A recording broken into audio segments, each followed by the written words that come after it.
สบายดีเมื่อทุกท่านที่เข้ามาติดตามรับชมเนาะตอนนี้เราอยู่ที่บ้านพาเท่าเนาะทุกท่านโดยจุดทางหน้าเราจะเป็นครัวขามแม่น้ำสองเนาะอยู่ที่บ้านพาเท่าเป็นครัวอูเนาะสำหรับวิดีโอนี้ก็จะพาทุกท่านเข้าไปเที่ยวชมเบิ่งบ้านแห่งนี้น้ำกันทุกท่านเนาะมื้อนี้ก็มากับทีมงานเนาะบ่าวเพลงบ้านแห่งนี้ทุกท่านเลยก็เป็นอีกบ้านแห่งหนึ่งที่นักท่องเที่ยวมักเข้ามาเที่ยวชมเนาะเพราะว่าบ้านแห่งนี้อาจจะตั้งอยู่ติดกับธรรมชาติเนาะเป็นผาสูงทางด้านหลังเลยทุกท่านเนาะผาสูงแล้วก็เบิ่งวิถีชีวิตการดำรงชีวิตของพระเจ้าก็ยังแบบอยู่แบบธรรมชาติเนาะการปลูกฝังเลี้ยงสัตว์อย่างต่างๆเป็นทงนาเขาปลูกสาลีเนาะปลูกผลปลูกพระเจ้าต่างๆให้นะทุกท่านทางนาจะเป็นครัวเดี๋ยวพาทุกท่านเข้าไปเที่ยวชมเบิ้งน้ำกัน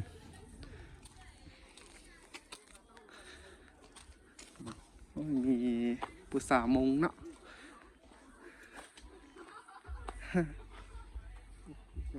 ปุษามงมีแต่คนงามหมู่บ้านนี้จะเป็นหมู่บ้านของคนชนเผ่ามงเด้อทุกท่านเนาะหมู่บ้านของคนชนเผ่ามงเนาะวิถีชีวิตของเจ้ากะเรียบง่ายเนาะอยู่ทางในบ้านจะมีอาหารมีหานค้าอย่างต่างๆได้สบายดีไปกันเลยนี่พากันไปเกอร์โอ้ผู้สาวมงคนงาม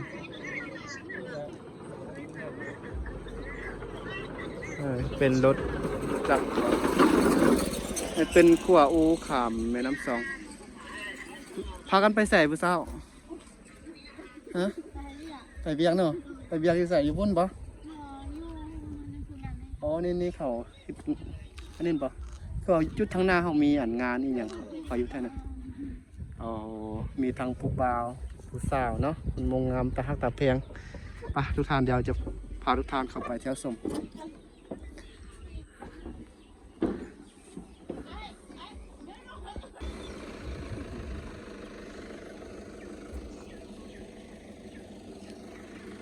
เป็นรถใหญ่เขาต้องได้ผ่านขัวนี่เนาะ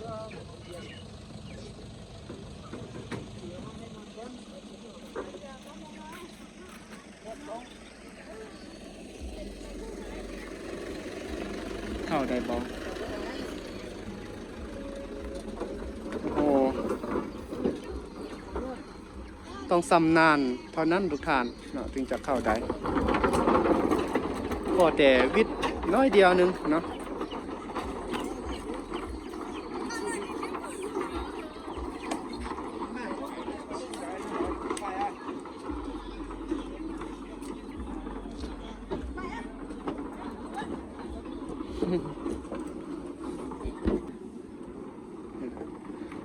ไฮไลท์ของหมู่บ้านแห่งนี้ก็คือ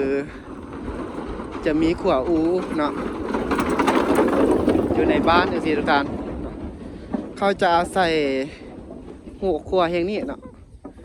สัญจรไปมาเนาะระหว่างหมู่บ้านกับทางนอกทุกท่าน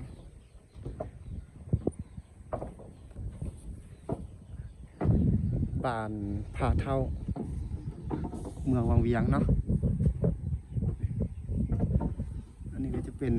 แม่น้ำสอง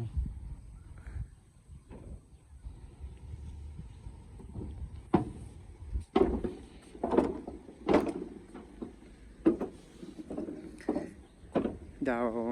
ลองพาทุกท่านเข้าไปเที่ยวชมบ้านแห่งนี้น้ำกันเด้อทุกท่าน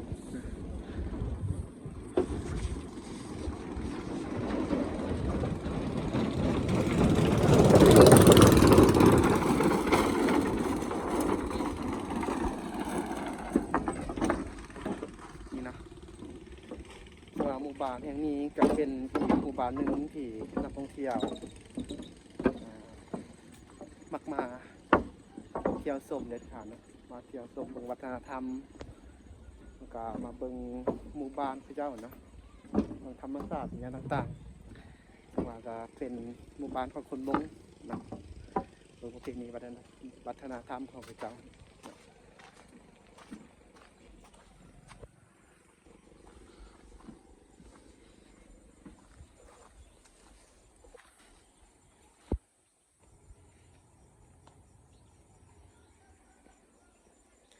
ถือว่าเป็น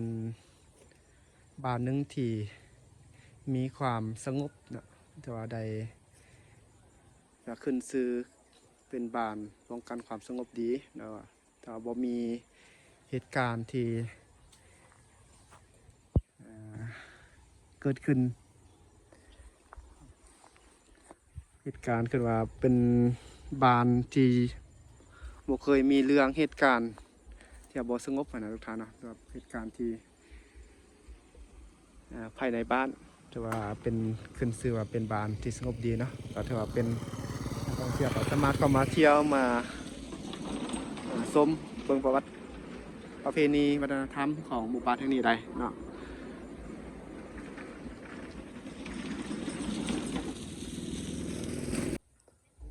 ตอนนี้มี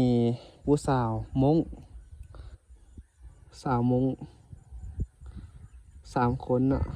เข้ามาจะมาเวียกบ่หรือว่ามาอีหยังบ่ฮู้อยากฮู้ว่า FC คนมงเฮามีบ่ที่เบิ่งคลิปนี้นะอย่าลืมคอมเมนต์บอกได้เด้อ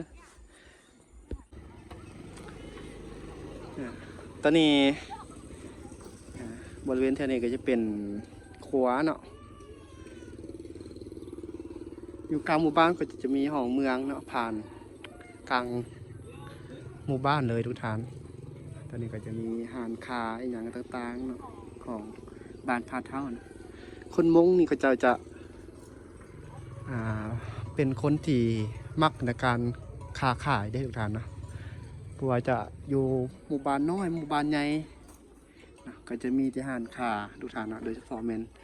หานขายเครื่องจังสีเนาะมีทั้งขายผักขายยาหานอีกอย่างต่างๆอยู่กลางหมู่บ้านจุดนี้ก็เป็นในหมู่บ้านเลยเนาะขึ้นไปทางเทิงนี่ก็จะเป็นผาในสันทุกท่านเนาะหลังเป็นผาเลยบ้านเขาจะเรียบตามตีนผาเนาะตีนผาสูงตัวนี้เนาะทางนี้ก็จะเป็นว่าผาเท่านะทุกคนถือว่าขึ้นซื้อบ้านผาเท่านั่นเองตรงนี้ทางงัวเจ้าเลี้ยงงัวนี่หลายทุกท่านนะเราทำวิถีชีวิตของเขาเป็นน้ำ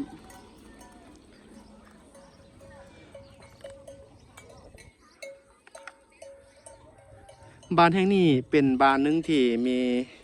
วิวธรรมชาติที่สวยงามนะทุกท่านผู้ใดได้ไปได้มากะเข้ามาถ่ายรูปมาเที่ยวชมบ้านแห่งนี้ตลอดทุกท่านยูทูบเบอร์หลายท่านก็เข้ามาถ่ายคลิปหลายคลิปเลยได้ทุกท่านเนาะยูทูบเบอร์ที่คนไทยเข้ามาเขาก็มีโดรนมียังขึ้นบินที่ได้ภาพงามๆเนาะอยู่บ้านแห่งนี้นะ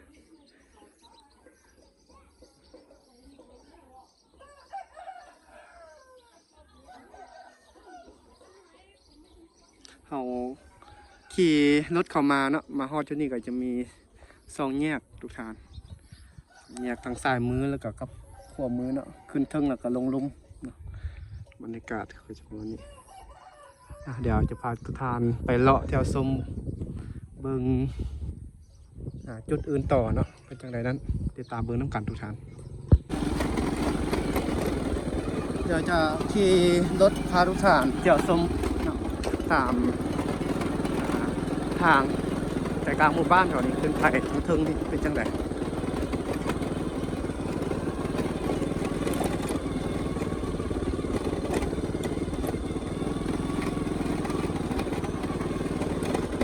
บ้านพาเท่าแห่งนี้ก็จะเป็นอีกหมู่บ้านหนึ่งเนาะ ที่อยู่เมืองวังเวียงที่ขึ้นที่ว่าเป็นหมู่บ้านที่ดึงดูดนักท่องเที่ยวเข้ามาเที่ยวในเที่ยวชมเทุกท่านเนาะเที่ยวชมวัฒนธรรมอย่างต่างๆก็อยู่นี่จะมีอยู่บริเวณบ้านพระเจ้าก็จะเป็นทิวทัศน์ธรรมชาติเนาะอะไรต่างประเทศเขานักท่องเที่ยวต่างประเทศก็จะมักมาเที่ยวชมแบบนี้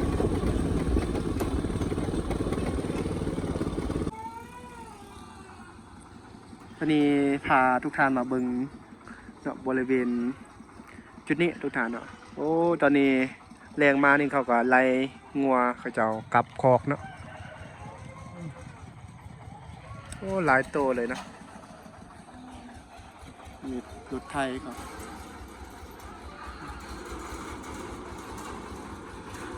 หมู่บ้านแห่งนี้ก็คือคำตุกเคยเว้ามาแหละทุกท่านเนาะในเว้ามาแล้วก็มีวิวธรรมชาติงามมีทางลังพานเป็นธรรมชาตินะทุกท่านหลังบ้านนะทางด้านหลังเป็นธรรมชาติภูผาสูงเนาะตอนนี้มานี่ตะเวนตกดินแล้วเนาะพาแล้ว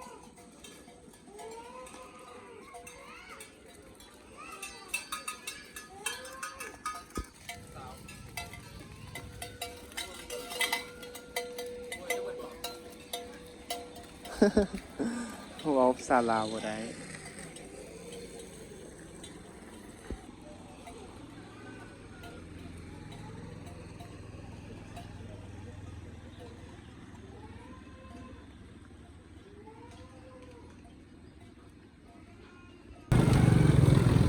ดี๋ยว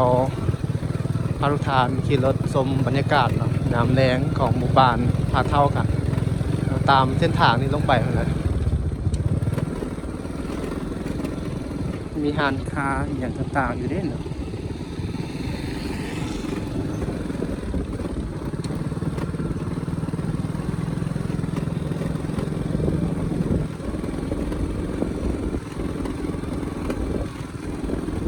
หมู่บ้านแห่งนี้ก็ถือว่าเป็นหมู่บ้านที่ว่าอุดมสมบูรณ์นะอันนี้ก็ขายอาหารการกินอย่างต่างๆจุดนี้จะเป็นจุด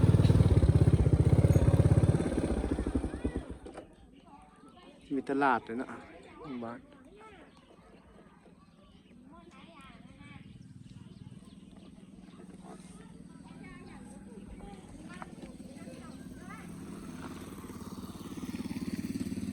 มีห้องเมืองเนาะห้องเมืองเขามีนำไหลแต่ถึงลงมาเลย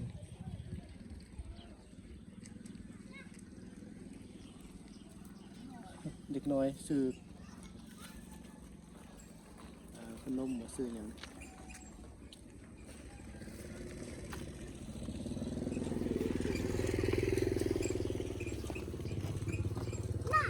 ่ก็จะเป็นร้านค้าเนาะเป็นขายทางอาหารการกินอีกอย่างต่างๆ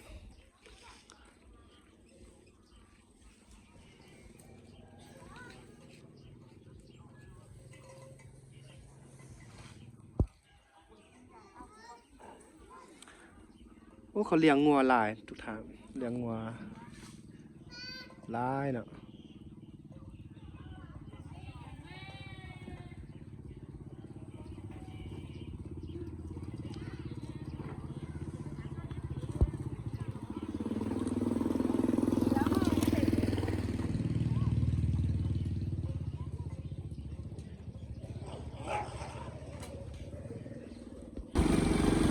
เนาะสำหรับวิดีโอนี้ก็ถือว่าเป็นคลิปพาทุกท่านเที่ยวหมู่บ้านของบ้านพาเท่าเนาะทุกท่านก็คือบรรยากาศยามแล้งของวันนี้พามาเลาะเที่ยวเบิ่งวิถีชีวิตของพระเจ้าเนาะก็เบิ่งการใช้ชีวิตของหมู่บ้านแห่งนี้กันหมู่บ้านแห่งนี้ก็ถือว่าเป็นขึ้นชื่อว่าเป็นหมู่บ้านที่มีธรรมชาติที่สวยงามเนาะผู้ใดมาวังเวียงก็ต้องได้ มาหมู่บ้านแห่งนี้ทุกท่านเดี๋ยวเราก็พาทุกท่านมาเที่ยวชมประมาณนี้ก่อนเด้อทุกท่านเนาะไปพบกันอีกคลิปหน้าเนาะกล่าวคำว่าสบายดี